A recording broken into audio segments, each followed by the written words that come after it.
আমি মাননীয় জজ সাহেবের কাছে আমি প্রেয়ার করেছিলাম যে আপনি পারমিশন দিলে আমি বেল পিটিশন করব এবং আজকেই সেটা করব।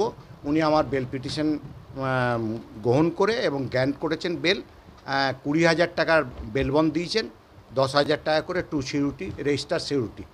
আর যে পিরিয়ডের মধ্যে অ্যাপিল ফাইল করতে হয়, যেহেতু আমি বলেছি অ্যাপিল ফাইল করব অনারেবল কোর্টে, সেই পিরিয়ডের অ্যাপিল ফাইল করে অ্যাপিলের কপি ওনার কাছে জমা দিতে বলেছেন।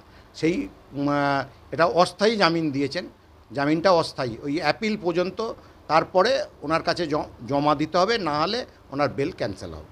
সেটা ডেট বলেননি, যেহেতু উনি পিরিয়ড উইদিন পিরিয়ড বলেছেন। পিরিয়ড হচ্ছে না 1 মাসের পিরিয়ড, আমাদের 1 মাস অস্থায়ী জামিন দিলেন। অস্থায়ী জামিন দিয়ে আজকে উনি ছাড়া পাবেন তাহলে? অবশ্যই আমরা সাহেব অর্ডার করে পাঠিয়ে দিচ্ছেন।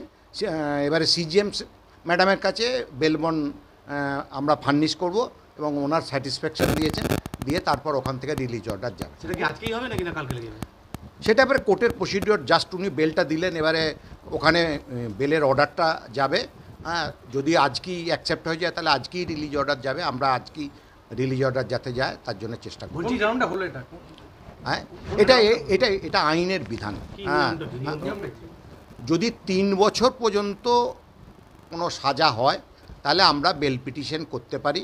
এটা আইনের সিস্টেমে, হ্যাঁ, আইনের সিস্টেমে, এবং সেটা কোর্ট মনে করলে তাকে বেল দিতে পারে। এটা মানে কোন কোর্টে বললেন আবেদনটা? ফার্স্ট ট্র্যাক সেকেন্ড কোর্টে, যে কোর্ট সাজা ঘোষণা করেছিলেন সেই কোর্টের কাছেই করে মাননীয় অরবিন্দ মিশ্র। জামিন মঞ্জুর করলেন অস্থায়ী জামিন? হ্যাঁ, মাননীয় অরবিন্দ মিশ্র সাহেবই আমাদের জামিন মঞ্জুর করেন। না, তাদের যদিও আমি লয়ার নই, তাদের লয়ার অন্যরা আছে, তবে যেহেতু 3 বছরের বেশি যদি হয়ে যায় তখন আর এই কোর্টের জামিন মঞ্জুর করার পাওয়ার নেই, সেটা অবশ্যই অ্যাপিল কোর্টে যেতে হয়। আপনার নাম? হ্যাঁ, অ্যাপিল কোর্ট মানে এখানে অবশ্যই হাইকোর্ট।